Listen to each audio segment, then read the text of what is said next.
Ciao a tutti, oggi vi svelerò il dolce di cui vi avevo parlato e che avevate visto durante la colazione del mio recente What I Ate in a Day al mare. Ed ecco finalmente la ricetta della crostata a strati, morbidissima, con doppia marmellata, doppio gusto, doppia bontà. Bella da vedere, con tutti i cuoricini e le mandorle sopra, e buona da mangiare, soprattutto a colazione per iniziare al meglio la giornata. Guardate quanto è morbida e che spettacolo l'interno, ma non vi ho detto tutto. L'impasto, cioè la frolla di questa crostata, è quella che faceva sempre mia nonna, tipica sarda delle ciambelline sarde appunto. Pensate un po', ancora più buona. E ora vediamo subito come si prepara.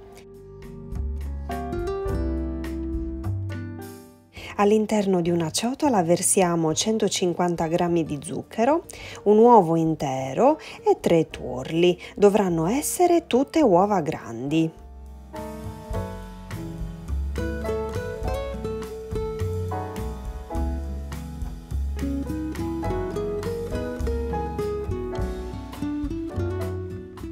E ora grattugiamo un limone biologico. Mescoliamo per almeno 3 minuti con una frusta a mano. Nonna lo faceva con una forchetta. Ora aggiungiamo 450 g di farina 00, una bustina di lievito per dolci vanigliato e setacciata e mescoliamo così superficialmente per miscelare bene farina con lievito.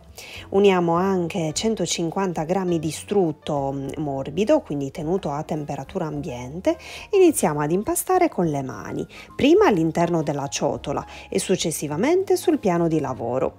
È un tipo di frolla che non necessita del riposo nel frigo ed è subito pronta per essere utilizzata, morbida morbida.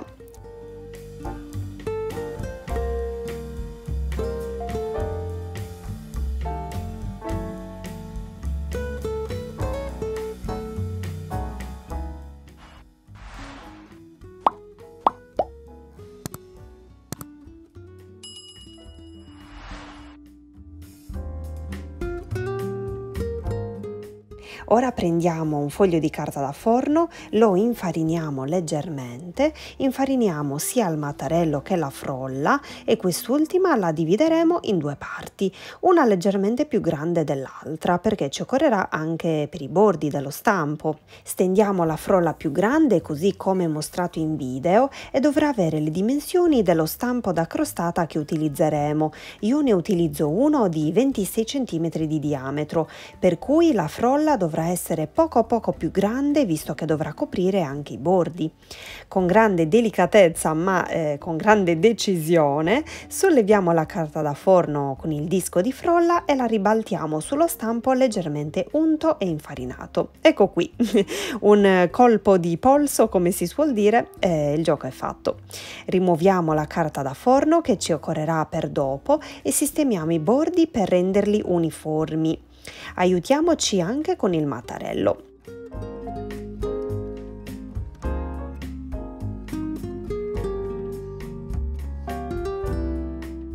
I ritagli avanzati li mettiamo da una parte e dopo li lavoriamo e stendiamo nuovamente. Farciamo con circa 250-300 g di marmellata di lamponi senza zuccheri aggiunti o comunque scegliete voi il gusto che più vi piace e la spalmiamo bene. Potreste anche decidere di utilizzare Nutella in uno strato e crema nell'altro. Che meraviglia!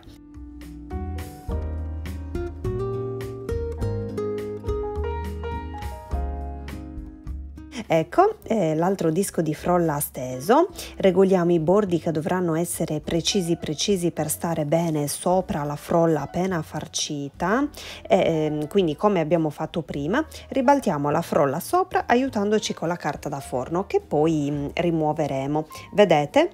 Ora aggiungiamo la marmellata di albicocche, che è sempre senza zuccheri aggiunti, e la spalmiamo con il dorso di un cucchiaio.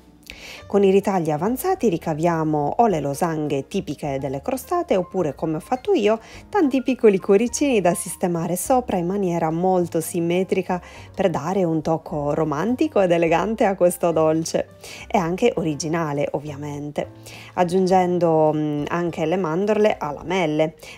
Io ho scelto la formina a cuore, ma volendo potreste scegliere le formine per biscotti che più vi piacciono e che avete a casa in quel momento.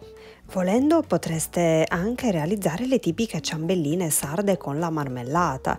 Vi lascerò il video nelle schermate finali così vedete tutto il procedimento, in tal caso vi foste persi appunto questo mio video. Sia le ciambelline che la crostata si conservano benissimo chiuse bene o dentro un contenitore ermetico oppure a volte con la carta stagnola e il giorno dopo vi posso garantire che sono ancora più buone e ancora più morbide. Ecco, molto delicatamente sistemiamo i cuoricini sopra tutto a giro, facendo attenzione che non si rompano, così proprio come vi sto mostrando in video.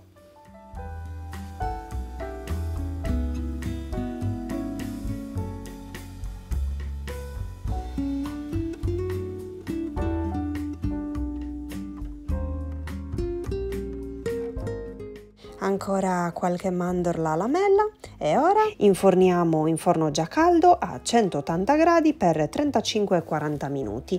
Nel mio forno a gas in 35 minuti era pronta. Eccola qui, guardate quanto è bella! Che bella, davvero, se poteste sentire il profumo che ha rilasciato in tutta la casa, meraviglioso. Sono molto felice di avervi proposto questa ricetta perché è una frolla a cui sono particolarmente legata. Mi ricorda come impastava mia nonna a 96 anni, pensate un po', ancora energica con il mattarello e la farina nelle mani. Veramente spettacolare osservarla mentre preparava le ciambelline sarde. Spero tanto che questa ricetta vi sia piaciuta, provatela perché merita tantissimo. Vi abbraccio forte forte e vi rimando ai prossimi video. Ciao!